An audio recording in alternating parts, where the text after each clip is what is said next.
When making anything set in the 90s, be it a video game, a movie, or a show no one asked for, it's expected that you hit that low-hanging fruit and include a reference to Blockbuster Video, which, of course, I did because I'm a pandering little bitch. I honestly don't get the nostalgia for Blockbuster Videos because the late fees were ridiculous, and despite what their commercials would lead you to believe, over 10,000 videos. The selection was insanely limited, and if you wanted something more adult in nature, huge black with pearly white, well, you better hop into your Suburban and get yourself to church because we don't have the filth you're looking for. All I wanted to do was be a pretentious little high school cinephile and rent Rushmore, but the one copy they had was always rented out. But don't you fret, because there were 48 copies of Flubber available, but let's be honest, I'd most likely be walking out with a copy of Critters 2. Most medium-sized towns generally had two video stores. You had the bright lights and pressed khakis of Blockbuster Video, but just down the road, past a gas station that was always out of gas, and right next to the McDonald's that hadn't had a working milkshake machine since 1987, was the other video store. A video store where you were sure to find weird cult movies, a candy section with a permanent layer of dust on top of everything, and where jean shorts was considered dressing up. This was my preferred choice for video rentals, and most likely the reason I prefer dive bars to this very day. These were my people. The socially awkward film geeks, the terrified moms, and the weird guy who hung out outside randomly screaming, "The government!" The video store I frequented in the 90s was called Cox Video, and was conveniently located across the street from the local Blockbuster Video. It was like having Thanksgiving dinner where both your successful and loser uncle were invited. Sure, the successful uncle had a cool car, but the other uncle gave you beer and bought you fireworks. The unfortunately named Cox Video had a wide selection of Indian horror movies, a cashier who loved to talk about both Blade Runner and his divorce, and a colorful array of clientele who would disappear behind the beaded curtain and then emerge with the shame that only people who were photographed wearing Jinkos can claim, and an adult feature sandwiched between two other movies for the family.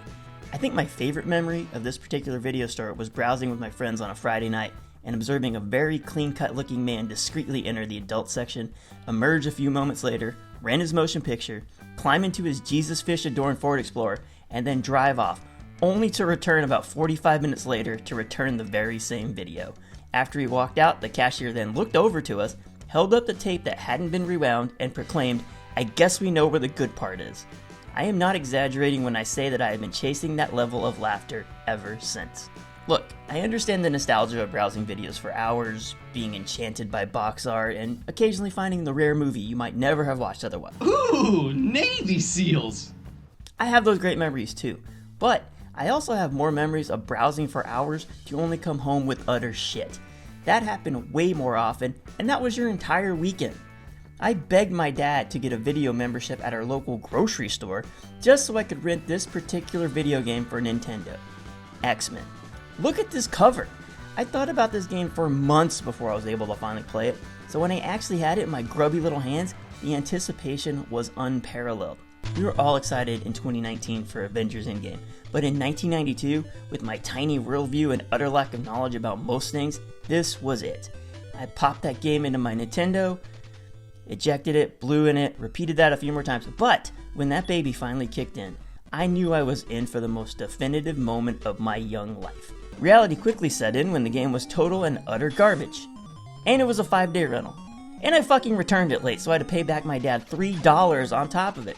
Does it seem like I'm still bitter about this? Because I am. To this day, I compare any amount of disappointment I experienced to that moment. If you watched my last video about character design, you'll know that my game includes some of my actual friends as characters.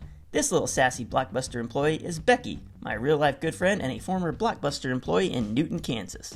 That's right, the Newton, Kansas. Now, while Newton, Kansas might be known for some top-notch attractions, Becky informed me of the true highlight of Newton, and that was a little tidbit that the Newton, Kansas Blockbuster Video had a pair of mascots named Stopper and Player. And if you're saying to yourself, Blockbuster Video didn't have mascots, I'd say to you, don't interrupt me, and yes, you are correct.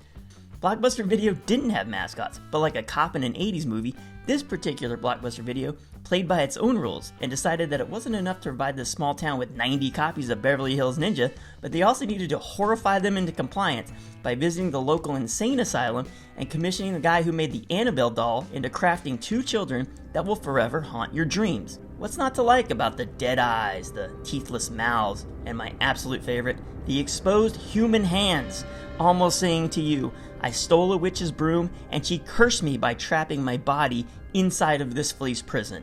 Look at these poor children. Yes, they're smiling now, but I'm going to assume that they wandered into the sci-fi section with Stopper and Player, only to never be seen again. Or this photo where our plucky little duo do the dance of their people after killing a Blockbuster patient for not rewinding his movies. Be kind, rewind, or die. This one might be my favorite, as they walk hand in hand in a parade that is simultaneously the saddest and most horrific thing I've ever seen. I'm assuming this parade was held in their honor after kidnapping the mayor's children and demanding a tribute in exchange for their safe return. There's debate on who the true master of horror is. Some say Wes Craven, others are Team John Carpenter. While both are fair choices, I contend that you shouldn't sleep on the local marketing team of the Newton, Kansas Blockbuster Video, which, to be fair, probably wasn't a team, but a woman named Marie, who most likely had an unorganized craft room and a Beanie Baby collection, because how else will you lure children in order to appease the mascot overlords known as Stopper and Player?